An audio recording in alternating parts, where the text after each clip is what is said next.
손흥민이 아스톤 빌라 오프사이드 트랙을 허무는 재미가 있을 것. 손흥민은 아스톤 빌라 킬러라고 해도 과언이 아니다. 빌라전을 앞두고 걱정이 앞서는 건 토트넘도 마찬가지지만 빌라의 걱정이 더 컸습니다. 빌라는 특히 손흥민을 두려워하는데 빌라의 킬러라고 불리기 때문입니다. 손흥민을 막을 수 있는 건 파울과 오프사이드 트랩뿐이고 오프사이드 트랩을 계속해서 이어가도 손흥민의 스피드를 따라갈 수 없기에 많은 고민이 있었을 것입니다. 토트넘은 4-2-3-1 포메이션을 가동하면서 손흥민을 원톱에 놓고 빌라를 공략할 전술을 펼쳤습니다. 5위까지 순위를 끌어올린 빌라는 4위 토트넘을 한 점 차로 추격할 만큼 기세가 좋지만 손흥민에게는 누구보다 반가운 상대입니다. 손흥민은 빌라 킬러로 불리기 때문인데 오늘 전까지 손흥민은 EPL 입성 이후 아스톤 빌라와 7경기를 치러 6골 1도움을 기록할 정도로 펄펄 날았습니다. 토트넘은 26일 오후 11시 영국 런던의 토트넘 하스퍼 스타디움에서 빌라와 2022-2023 시즌 잉글리시 프리미어리그 13라운드 홈 경기를 펼쳤습니다. 토트넘은 8승 2무 2패로 4위,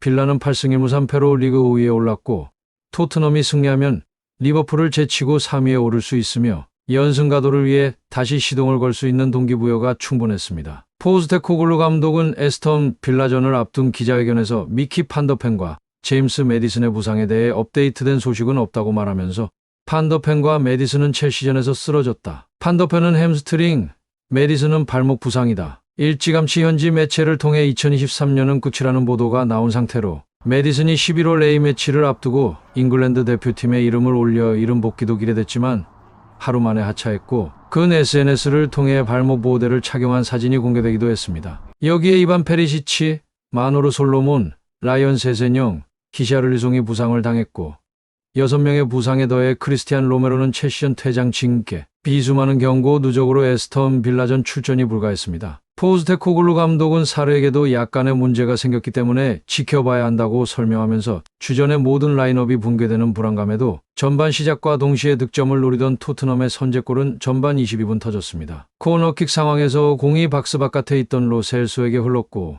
로셀소는 과감한 왼발 슈팅을 날렸고 공은 절묘하게 휘어져 골망을 가르면서 로셀소의 원더골이 터졌습니다. 그러나 곧이어 악재가 덮쳤는데 전반 27분 캐시에게 파울을 당해 쓰러진 벤탄쿠르는 전반 31분 다시 고통을 호소하며 주저앉았고 결국 에밀 호이비에로와 교체됐고 벤탄쿠르는 지난 2월 레스터 시티와의 경기 중 부상으로 8개월 동안 뛰지 못하는 부상에 토트넘 역시 승률이 떨어지는 상황에서 벤탄쿠르의 복귀를 기다렸고 이후 지난 10월 28일 크리스탈 팰리스와 경기에서 복귀한 벤탄쿠르지만 다시 부상으로 경기를 일찍 마쳤습니다. 빌라와 토트넘은 계속해서 라인을 끌어올리면서 오프사이드 트랩을 사용했고 역시 서로에게 걸려들면서 빌라의 동점골은 오프사이드로 취소가 되었습니다. 22분 로셀소의 골이 터지고 곧바로 23분 빌라의 만회골이 터졌지만 오프사이드에 걸렸고 42분 손흥민이 원더골 가마차기가 터졌지만 토트넘 역시 빌라의 오프사이드 트랩에 걸리면서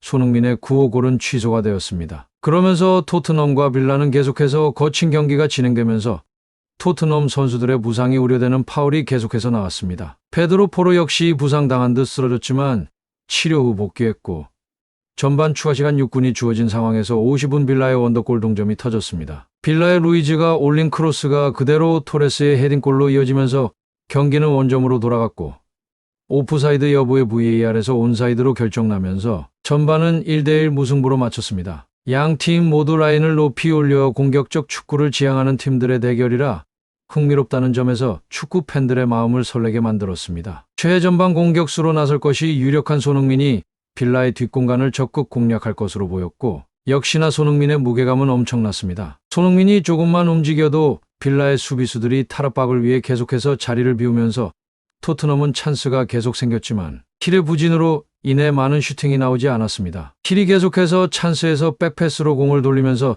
찬스 슈팅을 놓치는 장면이 계속해서 잡혔는데 손흥민에게 찬스가 오는 상황에서 힐은 손흥민이 아닌 뒤로 계속 공을 빼면서 찬스가 무산되고 말았습니다. 경기 전에 영국 매체 스카이 스포츠는 26일 토트넘 공격수 손흥민이 이번 슈퍼선데이에 빌라의 하이라인을 무너뜨릴 수 있을지 지켜보자라고 전하면서 토트넘과 아스톤 빌라의 경기는 이른바 하이라인 더비다. 이것으로 재미는 보장됐다고 기대를 나타냈습니다. 손흥민은 리그 3라운드까지는 기존 왼쪽 측면 공격수 자리에 섰지만 4라운드 벌리 전부터는 그동안 부진했던 히샬리송 대신에 최전방 공격수로 변신했다. 그리고 현재 포스테코글루 감독의 기대에 완벽 부응하며 해트트릭을 기록하면서 4년 연속 해트트릭과 이어 아스널, 리버풀, 풀럼, 크리스탈 팰리스전에서 득점포를 가동하며 지금까지 총 8골을 터뜨렸고, 매체는 손흥민은 올 시즌 최전방 공격수로 변신해 8골을 넣으며 자신에게 더 맞는 옷을 입었다며, 손흥민은 EPL에서 수비수를 따돌리고 득점 타이밍을 잡는데 가장 능숙한 선수 중 하나다. 손흥민이 빌라의 높은 오프사이드 라인을 허물어뜨리는 것을 즐거워할지도 모른다고 전했습니다. 매체들은 손흥민의 마무리 능력에도 기대를 나타냈는데, 볼이 오프사이드 라인을 뚫으면 손흥민 외에 마무리를 제대로 해줄 선수가 많지 않다고 전했고, 손흥민은 빌라에게 무서운 선수라고 꼽았습니다. 개막 10경기에서 8승 2무로 무패 행진을 달리던 토트넘은 최근 2연패를 당하며 상승세가 꺾였습니다. 10월까지 패배가 없었지만 이달 들어 7일 첼시의 1대4 대패를 당했고, 11일 황희찬이 속한 울버햄튼에 1대2로 지면서 순식간에 분위기가 가라앉았습니다. 토트넘에서 믿을 만한 해결사는 손흥민뿐입니다. 부진했던 스트라이커 자원 히샤를리송은 수술대에 올랐고, 이번 시즌 새로 영입한 공격 자원 브레넌 존슨은 윙어에 특화돼 있어 손흥민의 체력적인 부담이 클 것으로 판단됩니다. 시즌 12경기 만에 8골로 득점 공동 3위에 올라있는 손흥민의 물오른 득점 감각에 기대를 걸 수밖에 없으며, 팀 전체 득점의 3분의 1을 책임진 손흥민은 특히 기대 득점값이 4.61골에 불과한 상황에서 더 많은 골을 넣으며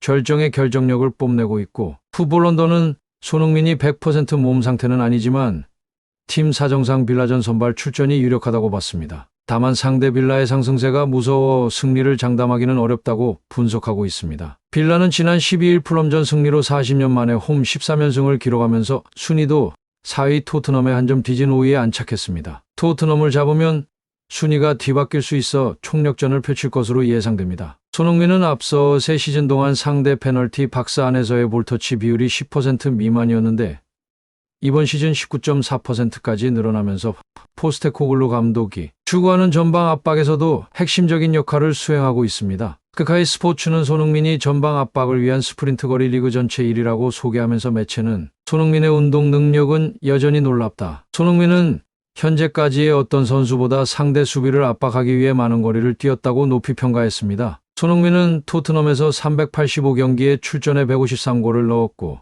81개의 어시스트를 기록했고, 그 숫자는 계속 늘어나고 있으며 손흥민은 의심의 여지 없이 토트넘 역대 최고의 선수 중 한 명으로 기록될 것입니다. 스쿼드에 문제가 있는 토트넘이 힘든 순위 싸움을 하고 있지만 손흥민 한 명의 이름의 무게는 엄청난 힘을 주고 있습니다. 체력적인 문제도 이슈가 되고 있는데 토트넘이 어떤 전략으로 손흥민을 살리면서 순위 싸움을 이어갈지 최대의 관심사로 꼽히고 있습니다. 끝으로 시청해 주셔서 감사합니다. 구독과 좋아요, 알림 설정은 제작에 큰 힘이 됩니다.